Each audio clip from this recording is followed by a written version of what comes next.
I really enjoy talking to Kristie about her Tai Chi journey, from juvenile rheumatoid arthritis to teaching Tai Chi. Hello and welcome. I'm Paul Lane. Today I'm going to introduce Kristie. Hi Kristie. Hi Paul. Kristie is going to talk to us about her conditions and about her journey in Tai Chi. So I'm 30 now, but I started learning when I was 19. I was diagnosed with juvenile arthritis when I was 6, and over the years I would have flare-ups and then my knees would settle down, and when I was 18, 19 I had quite a bad flare-up. It was after high school. It was horrendous. I could barely walk and I wasn't doing anything, and I would go to a physio at St George Hospital, Goonie, and she would do my physio before I'd have hydrotherapy, and she said, "Your muscles are really weak." She said, "You need to do something about this. You need to do some exercise." And she recommended Tai Chi. And to be honest, I didn't really know much about Tai Chi at the time, so I did a search and read about it, and I thought, oh, this sounds good, this sounds interesting.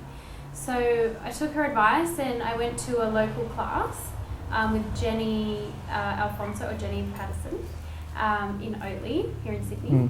And I remember I went with my mum first to just observe, because I didn't really know a lot about it. I just wanted to see first what it was like. And I remember thinking, wow, they look so beautiful. It looks like they're dancing. And I thought it looked really nice. So I spoke to Jenny at the end of class and she recommended your DVDs. It was the term break at the time. So in the term break, I bought the Tai Chi for Arthritis DVD and I practiced at home, and then I went back and started with the class in the next term. And I was going to class regularly for a year and a half before I did the training with you. And over time, the muscles in my legs got stronger, and the stiffness and the pain in my knees would ease. But I did have to sit down a lot in the class. I would be the youngest one in the class.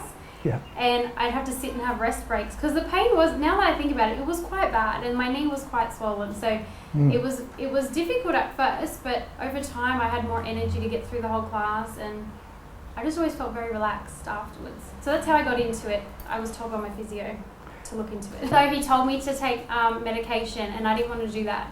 I was 19 and I was told to go on all of these harsh steroids, and you're going to have blood tests every 3 months to make sure your kidneys aren't messed up. And I was so young and I thought, no, I don't want to do that. So I went to Tai Chi and I took some herbs as well, and I went kind of down the natural road, and eventually the swelling went down. I had to have it drained a couple of times when I was 19 as well. Once that all passed and I went to Tai Chi regularly and took my herbs and everything, they settled down. Great. And I haven't had a flare-up since, actually. So tell me about teaching. When did you start teaching? Yeah, I started teaching when I was 21. So I was learning with Jenny from when I was 19, so for a year and a half. And then I was going down a different career path, but had a change of heart. I was sort of going down I was in the fashion industry. And then a loss in my family, I started questioning life, and what am I doing here? What is my purpose? And it didn't feel right with what I was doing. And I just thought, I want to help people. I didn't know how it was going to happen or in what capacity. But I was at Jenny's class, and I thought, well, she gets to work for herself and she gets to help people and she gets to relax as a part of her job. Maybe I'll look into this. So she was really encouraging, and I went to the January workshops in January of 2008. So I started teaching 6 months after that. So in those 6 months after the workshop, I practiced on my mum and my uncle. There's nothing like doing something you like, but it's really good for you. Yes, I love that it's really relaxing. I like connecting with my students, and a lot of them have arthritis or back pain and issues like that, so I can empathise with them. Even when I teach today and I'm stiff of a morning and once I start moving, I loosen up right away. So definitely that. I think for the most part my posture is better. Right. The breathing, because it's like a meditation in a way, because you have to concentrate so much. It's a moving meditation. I was pulled out of ballet, but I was 6, I had no choice. But what I find interesting is that I found myself moving my body gracefully in another way, you know, because I enjoyed ballet and I was told that I was good at it by the teachers, and I did well in our concert and won awards and stuff, but I had to stop because of the arthritis. But I think it's funny that I'm still moving my body in a very graceful way. Yeah, absolutely. People would say you're stubborn, but I also... For me? Yeah. Okay. Who says I'm stubborn? Well, determined. Oh, determined, yes, Yeah. I'm okay with that one. Sorry, go on. I think that determination is the will to empower yourself to heal. That's what it is. And it works. Let's say you're talking to someone who have arthritis, and what would you advise them? I would advise them to take up Tai Chi and to remember that the pain passes, like even if there is a flare up or whatever the pain, whatever their situation is, that nothing stays the same. So even if your pain is peaked, it will come down again and it will pass. It might take longer to pass, but it will always pass. And that they can do something about it. Something can be done. That's very important. Something can be done. Yes. People can help them, but also very important, you help yourself. You know, just that it's emphasized that it is meant to be for fun and health, and you know, like you say, we're not competing, you know, just to listen to your body, just to be open to it. At first, it can be a bit overwhelming because we don't normally move, like we don't walk around moving like that, you know. So when people do it for the first time, they're always a bit like taken aback by it. And I just tell them, come 2-3 times, see how you go, let yourself get into a rhythm. But just to be patient with yourself and to not be too hard on yourself. People come in and they're so upset that they've got something wrong. I'm like, relax. It's okay, you're still learning, you know.